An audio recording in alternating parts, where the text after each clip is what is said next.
First of all, I'm very happy to be here with you. And yes, my books, I write them since my children were very small. And at that time, I just wrote my books in Portuguese, because every night I told them the stories. And the last one, Juju Jojo, I start to write them, to write it in German. My English is very bad. I try. No, it was very good, actually. I think everybody can understand very well and explain it very well. So, Juju and Jojo, original in German. And the other books? Yes, I start to write this in German, but the editor contacted me with the translator, and we talk a lot about the book, and he made some suggestions that was better, and it was professional. Yeah. Yes. It is a very nice book, very lovely with the two girls, and very special for me too, because Juju is the nickname of one of my nieces, and Jo is the nickname of my mom. So that's one of my favorites. The title, it's one of my favorites. Yes. I took very long to choose these both names. It was not very easy. Oh, really? And it sounds very natural. Those are very lovely. It was a very lovely choice. I'm happy about that. And your first book was The Tailor of Pinbauê. So in Portuguese is Tio Flores, in German, Onkel Flores, and also published in French, Tonton Couture. Yes. And can you talk a little bit more about what was the motivation behind that made you think, I'm going to write a children's book? Yes. Onkel Flores, Tio Flores, it's my favorite book, because it's a really real story. And I went with my family to Brazil for holidays, and we would like to fish in San Francisco River. Yeah. And because when I was a child, I always went there with my father at this place. And when we come there with my child and my husband, the river, it was completely different. And it was no fish. It was very few fish. And I thought it was something, it was wrong. I talked with the people at the place, the laundry women who wash her clothes there, and they told me that the river at this place, it was very dirty. And like this, it was no fish anymore. And I was very worried about that. And when I came back to Germany, I decided to write about this. And like this is a real story. And but because my father, he used to love this river. And I made this book for him. Yes. So that was a wonderful inspiration. It's really something that is happening, a change in the environment that is also causing a change in the way people live in some those very special and very beautiful areas in Brazil. Yes. This region where we used to go to fishing, it was near one factory for heavy metals, and It was near Três Marias, and this factory to give us work for the whole population who lives at this region. But it was what happened in the last years. It was not so good. It's a lot of environment problems. Yeah, it really inspired you because it's a very touching story also of a young boy taking the initiative to do some change, to try to help his uncle. So one can say that you were really inspired by the situation that you saw there. Yes, I thought I could do something like this in a child book. It was my hope. The original you wrote in Portuguese, isn't it? Yes, yes. So, okay. So the first, and you mentioned that was first published in Germany. So the first publication was in German. Yes, yes. Okay. It was agents who take the book to Brazil from here. It was the other way to get my book in Brazil. It's very difficult to publish a book in Brazil. Yeah. Nowadays, like for someone who are not known and who just made 2 books until there, and it was very difficult. I was very happy about this. Well, I think it was a very good way for you. In the end, it was a very good path. It worked very well. Yeah, it works well, yeah. So there we have in the screen, you can see, everybody can see a little bit of the cover page from the tailor of Pinbauê, the tailor in Pinbauê, the best tailor, Uncle Flores and Tio Flores. And you said that you were going to read a little bit for us, isn't it? Yes, I can do this, yeah. I try. Yeah, I'm sure it will be fine. And also people can look at some of the pictures. It's not high quality, but at least people can have an idea about the illustration that you did for that book. Yes. Okay, I start. Okay. Uncle Flores is a tailor, the best in Pinbauê. When I was a child, I spent a lot of time with him, and he taught me many things. How to cut clothes, how to sew on buttons, how to tack. The only thing I wasn't allowed to use was his sewing machine. It was his most precious treasure. But I liked to watch him step on the pedal, and I loved the rattling sound of the black machine when the pedal went up and down.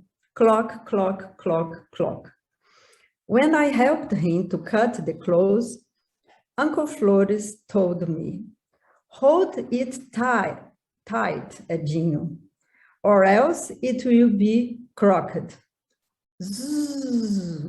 We cut through the clothes with 2 big pairs of scissors until they met in the middle.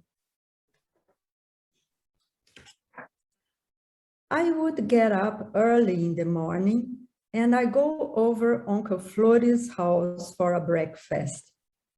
When I came to his house, it was still dark.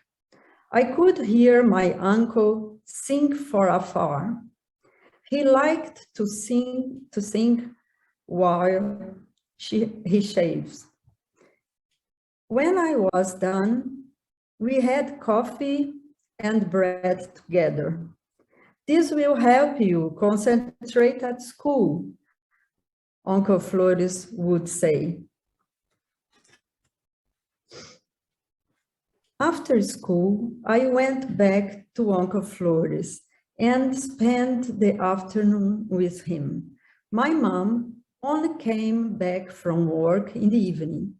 When I was done with my homework, we sat in the kitchen and my uncle told me stories. I liked the one best that began with Once Upon a Time.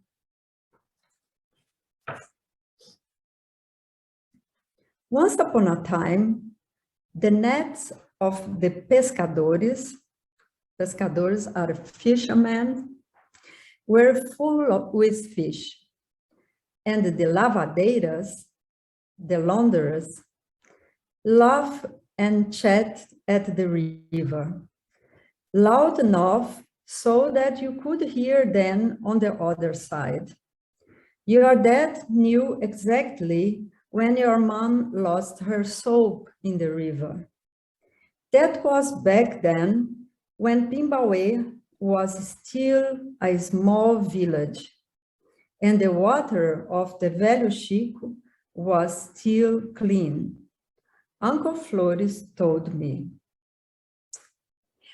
That's a very nice introduction. And yes.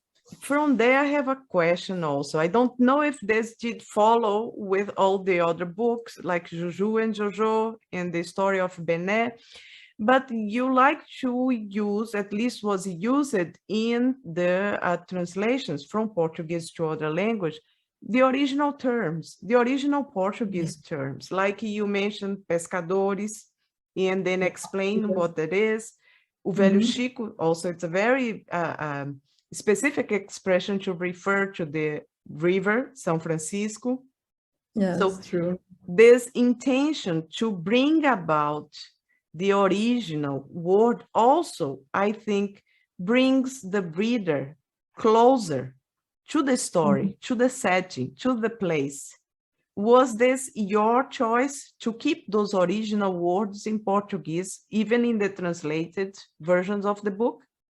Yeah, it was not my choice. I didn't have much experience about editing one book, and it was the choice from my editor.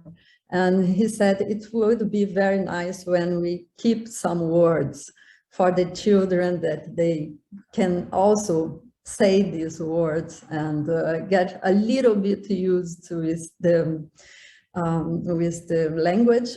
And this is one thing that my editor always used. Baobab books, they always use this kind of underfit words. I don't know how it calls. They always make this in their books. Yeah, I think it was a very good strategy, because it really makes the reader, the children, very curious to know more about the place, to know about the settings, to know about the culture and the tradition. And some children, when they read the books, sometimes are the mother or the father or grandmother from a land that speaks this language, and they are very curious, and say they can identify then the words that they already heard sometime. And yeah, I think it's a nice thing.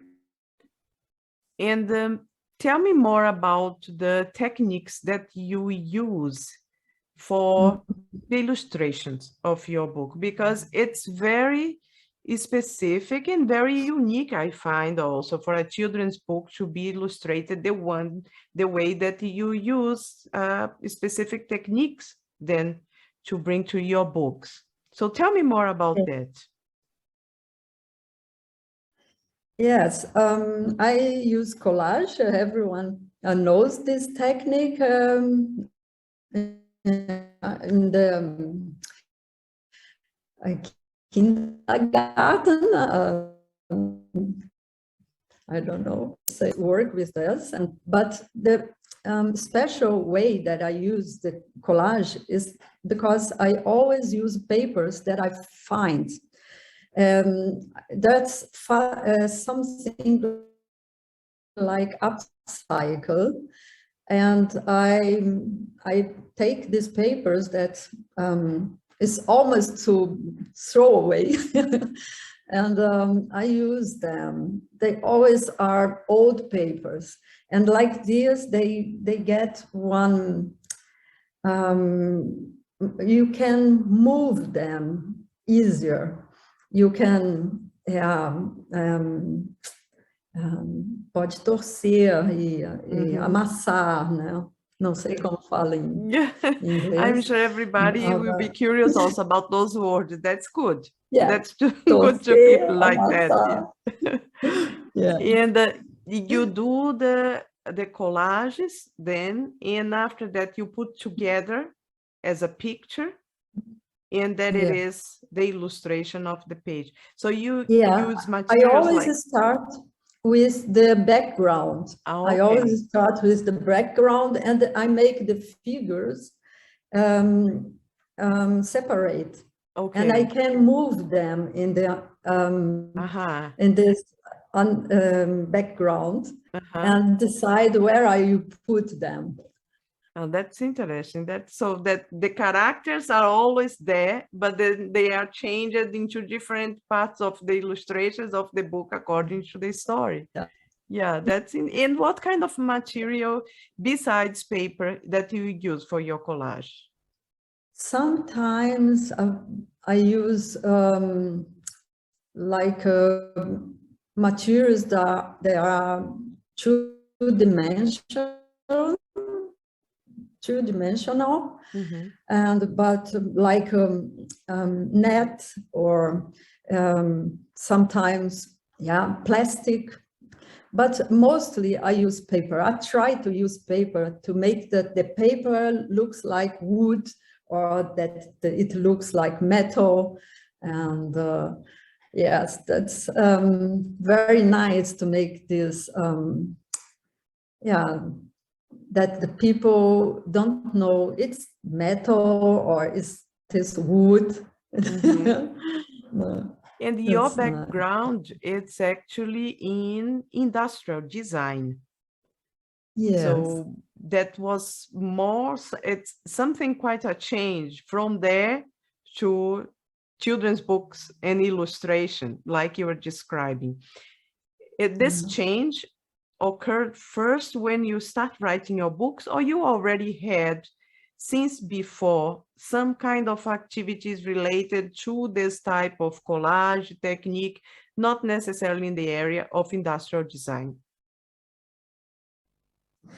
In Brazil, I used to study arts, fine arts, but I always work with paint. And in my study in Berlin, industrial design, I stopped to make arts when I was there, and about 10 years I didn't make any art, just at the computer. And yes, and when the children were small, I started to write for them and to make pictures that they see what I mean. And like this, I started to make paintings and sometimes to glue papers, and sometimes I stopped to paint and just use the papers like the colors, no? Yes. Yeah, I think that the children in your life had a very good influence on this change. Isn't it? It sounds like. And moving to your other book, which is the most recent one, is the Juju and Jojo, isn't it? Yeah, that's the most recent. Yeah. That's a different story, but also taking place in a specific environment in which the children start to question what is going on and how things are the way they are around them. And this is a change of setting from the River São Francisco to the big city. Yeah. Was this story also inspired by some kind of real experience you had, or it was just your imagination and fantasy? It's also a real experience. I grew up in one big house, and a flat. We had a flat to 5th floor, and like this, I thought about to write for children that grow up in big cities and have also this experience that they don't have a garden to play, but also in these big cities, there are a lot of nature that grow up between all the buildings, and also there are a lot of insects, and I like to talk about this, yes. Yeah, and again, that is the touch of nature in the midst of all the big buildings and noise. There is a tree that is growing there, and it's something that catches the attention of the children, curiosity of the children as well. And even the small world around them, like the insects and the small creatures, and that really makes them curious about where they live. So it's not just the big scenery, but also the small, the very small, that the surround that is next to them. So Juju and Jojo, this story was also originally in German. Yes, yes, it was a long process. I can't say that I just wrote this in Germany, also in Portuguese.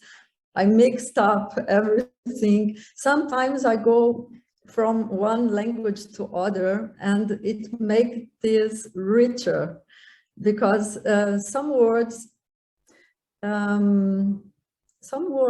take to other associations. And when you write in your own language, you have more possibilities to association the thoughts. And like this, I play sometimes write it off in German, and sometimes in Portuguese. Yes, like this in Juju Jojo, it was very a lot like this. Yes. Juju and Jojo, there is no translation yet in Portuguese, isn't it? No, we tried to find one editor in Brazil. The same agency that took Tio Flores to Brazil tried to find one editor there, but it was very difficult. They didn't have the interest about the story, and yeah. Well, not yet. Maybe, yeah, not yet. That's what I was going to say. It's a pity, but maybe not yet. And in English also, it's not yet available. No, not. It's just the original. Also not yet. Just in German. Yeah, that would be really a very nice story in English also, I think. Sometimes I don't know if this story fits to Brazil, to Brazilian children's, and I don't know. I think I don't know if they understand what I mean, because it's yes, it's a way to see Brazil for someone who are far away from Brazil since long. It's really like this. Yeah, I think that it's the reality perhaps of many children, especially nowadays, to live in big cities and sort of reduce it to the space of compact with many other buildings and many noises, and sometimes they don't really know all the details. They cannot see also all the details around them, because already, as you mentioned, just the building you grew up was up there, so that so many floors, you don't even sometimes know everybody who lives in the building. Yes. So I think that's much of the reality of the children nowadays. And this discovery of this small space, this small universe of insects and trees, actually it's hard to find that attention. So for some children, it's hard to catch up to that so fine detail in the surround that they are. But it's certainly a beautiful story, and I'm sure that also in Portuguese, children will love that. And thanks. yeah, it is. It's for me, it was very, very lovely, and I associate very much with, for example, with my nieces, who are in situations like living in big cities, in apartments, and it has to do very much with what is the level of many children, especially girls also. Yes. Yeah. Well, I think it would be a very nice translation in Portuguese and also in English. So the same thing relate also if you think about in the US, for the big cities also, children who live in the big city, that's not really so far from the reality that they see around that, no? The surrounding that they have. Yeah. And another book, Bené, that's very also captivating story of a young boy, Benedito da Silva. And that story has been translated also to Swedish. So you did find the publisher also in Sweden. But again, that is not in Portuguese and not in English. Those two versions are not available yet. Yes, Bené is actually my successful book, because he got many prizes, and at the beginning it was published in 2014 before the World Cup, football World Cup, and we sold como é que fala? Direitos autorais. The rights. The rights for a Brazilian editor, and they didn't have time to publish the book before the World Cup. And after the World Cup, nobody was interested about football because Brazil lost very bad. And it was so a pity. I was very, very sad about this. Yeah, but maybe for the next World Cup. Maybe. Yeah, but again, in the book, Bené, you make use of the specific words without translating that. That was a very clever choice, I should say, from your editor. So words like the feijoada and other typical words. So it's an opportunity to explain a little bit about Brazil's culture and tradition also.